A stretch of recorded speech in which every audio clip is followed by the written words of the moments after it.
Yeah. How do we talk about him? How are we going to know him now as a man who unfortunately succumbed to the pressures of substance abuse? You know what I mean? Like, you could win all the Super Bowl rings, however many you want to win, but if you get stuck in the bottle and you're taking pills and that becomes your lifestyle, that's the news cycle. That's what they're going to run, and that's how you're going to be remembered. That's your legacy. So there's a stigma behind being that alpha football player that just says, hey, man, I got to hide this from people. Like, and I wish I could get help, but I don't want the world to know. I don't want my fans to know. I don't want those children that looked up to me to know that I'm struggling here, that I can't take care of my own. And that, in my opinion, is the biggest issue when it comes to the professional athletes, when it comes to public figures, is they've built a career on their name, on their reputation, on their brand, and they don't want to tarnish it. And unfortunately today, unlike cancer, diabetes, and other illnesses and sicknesses, even though we know substance abuse is a disease, we treat it like it's a degenerate's problem. Like, oh, you want to not be an alcoholic? Just stop drinking. Yeah. Well, I wish that worked. But that's not how the brain processes when you have the disease of addiction. It's just not. It's a disease. And, you know, we're all driving down the road right now. You look over and see a child or who may have cancer, who can't cross the road for whatever ailments or illnesses. Nobody listening in right now would think twice about stopping and getting out of their car to help that child across the street. You drive down the road and you see somebody with mental health issues struggling with substance abuse, you got to look the other way and go around them. So that's the unfortunate reality of the world we live in and where our consciousness is at right now. And it's that stigma of not wanting to be that guy labeled as somebody that's, I don't know, quote unquote crazy, PTSD, anxiety, depression, schizophrenia, potentially CTE, all of that combined is not a good combination. Then you start self-medicating with pills and alcohol. That's dangerous, man. Yeah. So that's a problem. And when you factor all that in, I mean, Jackson came out of Northern Colorado. That's not necessarily a powerhouse for football, and he managed to do all the great things he did. When you look at NFL players and, you know, once you retire, it's like that's the end, and you're in your 30s, and you have to live the rest of your life. How even did you deal with the fact that I've been so successful in this one thing, and now I have to figure everything else out? How did you deal with, I don't want to say like the rug being kind of ripped up from underneath you, but just kind of finding your balance after all that? Hey, another great question. And this is going to sound really weird, and it's going to sound very off to the audience or to y'all. But my career ended with a spine where I broke my neck.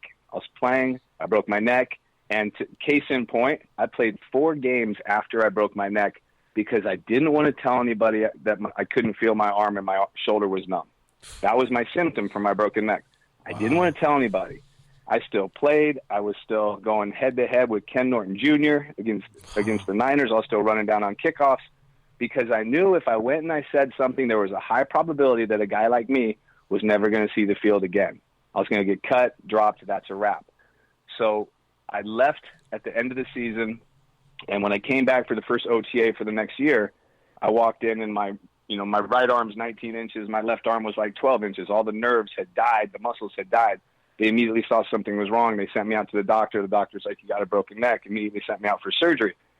So for me, it was easy to walk away from the game, or easier, because the door was closed and sealed. There was no opportunity for me to play again. There was no chance that I could get back in and live in that limelight. That was just flat out done. Career-ending injury. So when that door closed, I didn't ever look back and wonder, if I would have, could have, maybe I should try another year. I should hang out and work out more. I should stay around the game. I didn't leave with a bad taste. I was like, that was amazing. I loved it. The coach at the time, Bobby Ross, gave me the opportunity. He said, hey, listen, I know you're injured. You're still under contract. If you want to stay on the team this year, I'll put you on IR. You can travel, do all that kind of stuff, et cetera, or you can get on with your life. And I shook his hand and said, I appreciate your opportunity, coach. And I was out the door. And I moved on with my life. And, for me, that was easy because there was no opportunity to go back.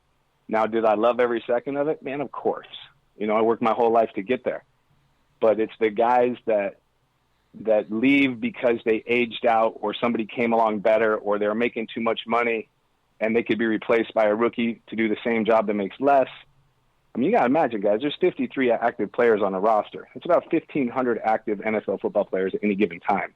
Yep. And if you're trying to make the club next year, there's already guys on the team filling those spots. For you to make an NFL roster, you have to kick somebody out of the NFL. Plus so the to get in there squad, is very, plus very difficult. All the free agents and Future everyone else contracts. just trying to even get in the dance too. Yeah. So it's tough getting in. And once you get invited into that dance, man, you do not want to get off it. And I will tell you, when you do get out, those guys in the locker room, they're still your friends, but you're in different worlds now. Yeah. You can still reach out to them. You can still talk to them. They'll break bread with you and send you a Christmas card, but you're not on the train anymore. And that train moves, man. Like, if you're not in the locker room, you're not in the crew, you're not in the clique. Yeah. And it departs. And you feel left and you feel abandoned. I've seen it with lots of my friends and lots of guys I know that have come out of the league, is they feel lost when they get out. Because they went into college knowing that they were somebody who was probably going to get to the NFL. They may or may not have got a degree, but their future was NFL. And in a snap, that dream can end. And then you're standing there going, wait a second. Everybody used to, heck, man, when I was in the NFL, nobody charged me for dinner. I was making all the money in the world. Nobody charged me for limo ride, dinner, golf, nothing. You get out of the NFL, you don't have any money, and everybody charges you everything. It's a totally different world. So that can lead to, like, oh my gosh, like, I'm isolated. My crew, my locker room, my boys, they're gone. And now you're kind of like, you're starting from zero again. Like, what's my new direction? Now, a lot of guys are very, very successful at it and do an amazing job. But there's a reason why 80% of guys that leave the NFL are broken 2 to 3 years after they leave. So they don't know how to adjust to a normal mainstream life, which can lead to mental pain, mental health issues, things that they should be getting help for, having some counseling. The NFL is doing a better job now. Matter of fact, right before we got on this call, there was a commercial on mainstream TV where they're talking about mental health. I was like, holy crap, I've never seen that before. So they're making moves. The NFLA under Chuck Beasley is constantly pushing the message. Mental health, substance abuse, guys, you got to take care. You got to take care. But it's just not, the message isn't out there loud enough yet. Society doesn't view this as a disease. It still views it as a bad choice that you could just put down and walk away from. So I feel very sorry for the entire Jackson family and all of his friends.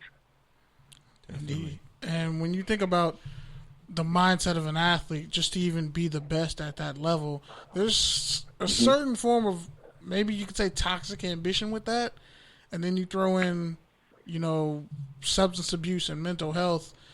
How do you get people to understand that they have to take all that ambition and intensity that they used where they were the best in the world at something and filter that into something that rounds them out as a person? Because I'm pretty sure it takes, it's not like an easy path.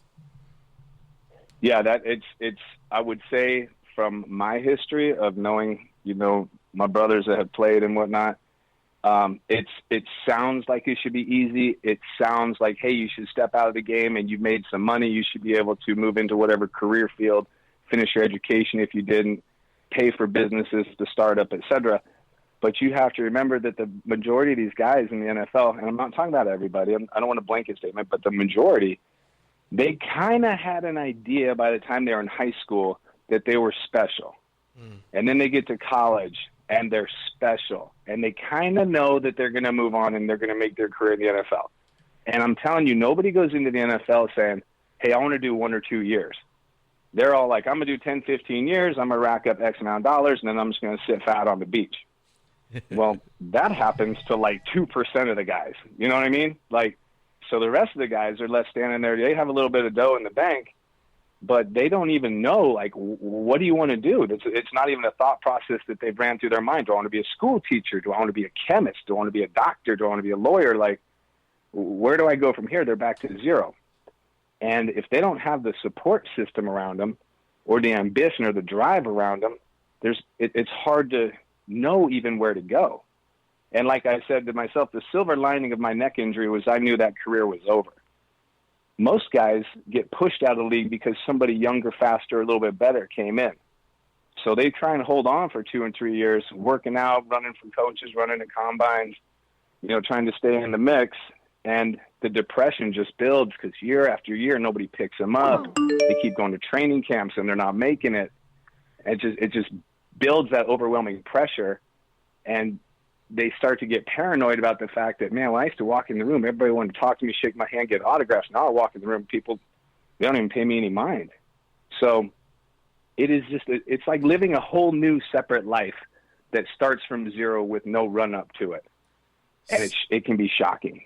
So let me ask you this. You've talked a lot about, the problems, and there's so many of them. So I guess, what can we do to make it better? Is it a cultural thing? Is it an institutional thing? Is it on the individual? Is it all of the above? What can we do to make it a little bit better? The answer, I think that you did a good job just putting out all the variables. The answer is for everybody, it's something, and as a sum total, it's all of the above. Now, I happen to be involved with an amazing company, one of the largest, not only in this United States, but in the world, American Addiction Centers. And the first thing I say when people say, well, what do? I say, why don't you reach out? Reach out to the people at American Addiction Centers and see if there's a path for you. See if this is right for you. See if we can help you. We have, the counselors. They're highly trained, skilled individuals that'll talk through with people. There's no pushy, salesman-y stuff. And that's my business side. Now, to get back to your question, where does it all come from? For everybody, it's different. It can be the demographic they came from. It can be their socioeconomic status. It can be they tried and failed at a career. They blew their money on a bad investment. It can just be they were taking pills while they were playing, and they left and they're taking more pills, or they're still taking pills, and it's catching up to them. And maybe they have CTE. I mean, it is such a large grab bag. But if I were to boil it down and say, what can we do? Is we can just keep talking about it, and we can just be loud about it, and we can get the message out that, hey, guys, this is a disease, not a choice. I mean, think about this for a second, gentlemen. Is it logical to say, I want to steal from my family priceless heirlooms, things that they have, to go buy crack on the corner? I want to destroy my family, destroy my marriage, and lose my children because I want to go under a bridge and use heroin. I want to get in the car and drive drunk, even though I know everything that goes bad with that. Those of us listening right now, we would say that's not logical. Well, to somebody with the disease, it's absolutely logical, and it makes total, perfect, rational sense to them. And that's what makes it a disease state. Yep. When you don't have the disease, you can't truly comprehend it because you say, oh, if you have a drug problem, stop doing drugs. But to somebody that has a drug problem with a legitimate addiction issue, that's not an option, or they would. You know what I'm saying? No, yeah, definitely, 100%. I could cure alcoholism by just saying, stop drinking, and it's over. Yeah, that's not it. I think you're talking to people who have lived that cycle, or at least are close to it. So we definitely know what you're talking about. But yeah, thank you so much, Derek. I wish we could talk longer. Man. I appreciate you guys letting me get on here. we could go all night with you. You got some great stuff. If you want to just let the people know where they can find you and follow all the great work that you're doing. I appreciate that. Yeah, so American Addiction Centers. We are a nationwide company that specializes in substance abuse with a dual diagnosis of mental health. So mental health and substance abuse, we have the counselors, medical doctors, case managers, everything, all inclusive. It's live-in treatment, it's outpatient treatment, everything in between. And the number you would call is our one phone number, 866-704-6052, 866-704-6052, and that will get you directly to a counselor that will help you navigate it. If you even think that you have a problem, say something, do something. If you think your friend, family, or loved one has a problem, please have the conversation, because you'll regret not having it if the person ends up like Vincent Jackson. I promise you that. All right, Derek. Well, thank you so much. Stay safe. And yes, sir. Thanks, man. I appreciate you guys having me on. Thank you. Have a great one. You too, brother. Take care.